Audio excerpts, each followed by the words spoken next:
What has happened, everybody? James Hancock here. I'm back to review Conclave, a movie which I thoroughly enjoyed. And not to worry, I won't be giving away any of the various twists and turns and revelations featured in the latter part of the movie. But I have to say this movie was the perfect palate cleanser after the soul-killing misery of watching Venom: The Last Dance yesterday, because Conclave is well written, it's handsomely produced, it features a fantastic cast, and in 2024, it's something of a unicorn, namely a drama based on a best-selling book, in this case, the 2016 novel by Robert Harris. I almost felt like I was back in the 1990s when this kind of adaptation of a best-selling book, I wouldn't say was the norm, but it was definitely much more common. But the reality is in 2024, Hollywood has lost all interest, or more or less has lost all interest in this kind of smart entertainment in favor of inflicting these cultural abominations upon the world like Venom: The Last Dance. But what truly put a smile on my face and was much more encouraging than the movie itself was the fact that my local AMC theater had nearly sold out the showtime I attended. I almost got like cultural whiplash seeing that the audience for adult dramas is alive and well, if you give them a compelling reason to go to the theater.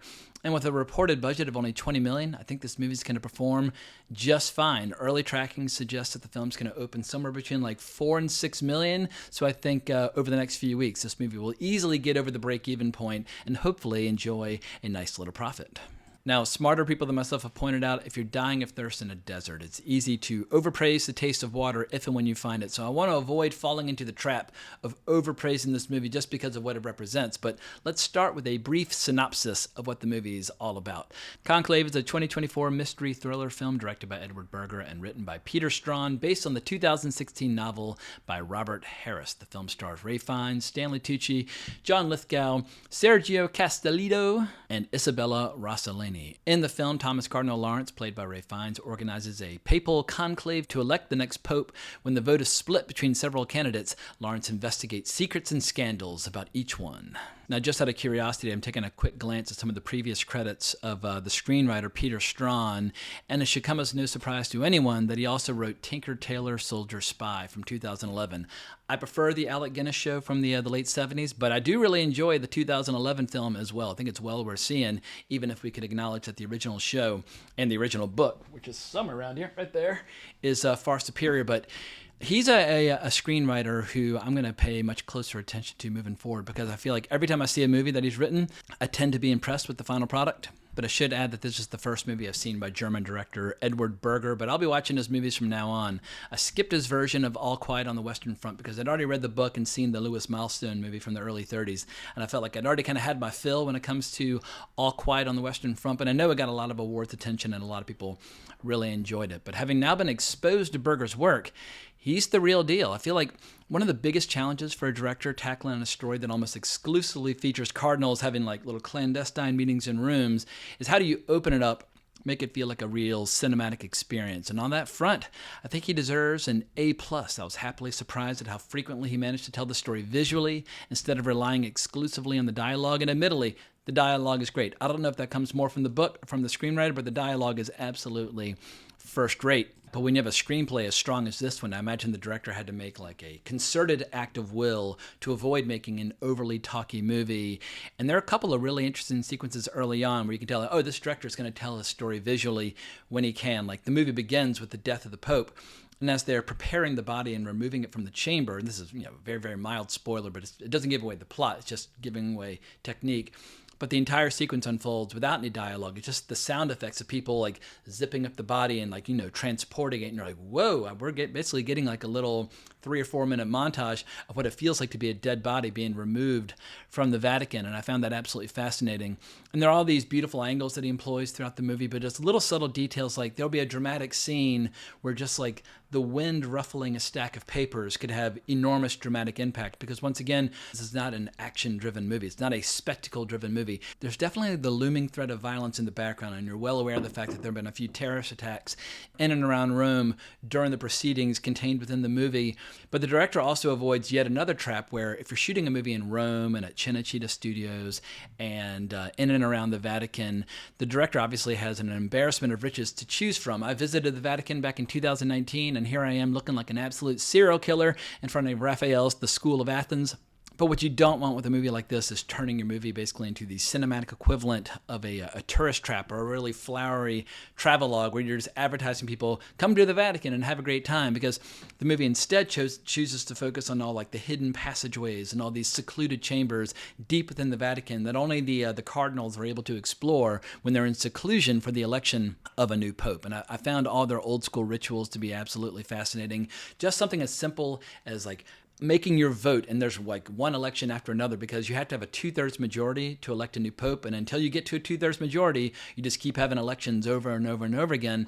But I liked how the movie had all these old school rituals that felt like a time capsule from quite literally like another millennia or like different centuries, which were in perfect contrast to the modern day political scheming and maneuvering between all the various candidates. And that's where this movie really comes to life and really starts to shine. All the political maneuvering, the plotting, the scheming between these cardinals who desperately want to be the next pope, arguably one of the most famous, most powerful people in the world. But in some cases, you have characters where they desperately don't want to be pope, but because they don't seek power, naturally other people are trying to foist power upon them, because like, well, if you don't seek power, well, then probably you can be trusted with it. Whereas there are some other people who are, mad with ambition. But because all these cardinals come from all over the world, you have a lot of starkly different political attitudes and goals for the future of the church. You have some people who want to take the church back to the times where everybody's spoken Latin. And then you have your other cardinals who want to completely reinvent the role of the church in the modern world. But none of this would matter, or none of this drama would flow if you did not have this superb, fantastic ensemble cast where Ralph Fiennes, John Lithgow, and Stanley Tucci,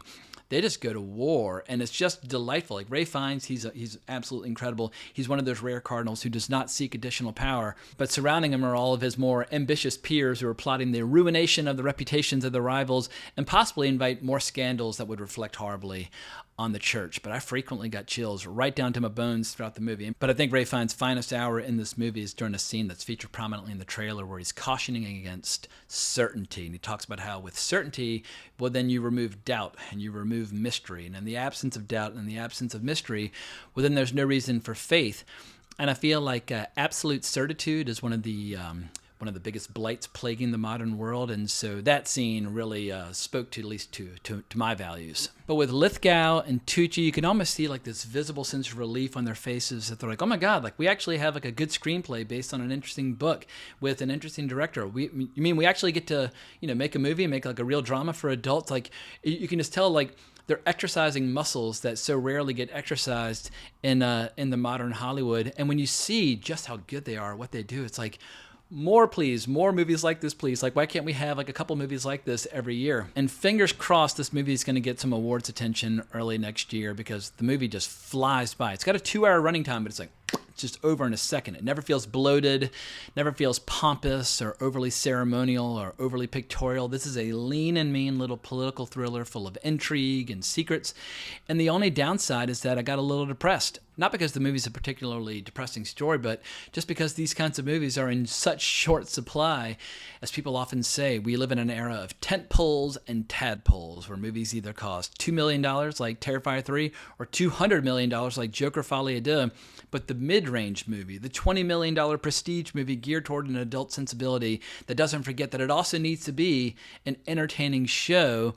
I mean, we have so many great independent filmmakers out there, or foreign filmmakers out there, who make world-class movies, but it's like cinema with a capital C, but it kind of forgets, like, you need a little sizzle. Like, you can't serve a steak without the sizzle, and you need a little spectacle. You need a little showmanship.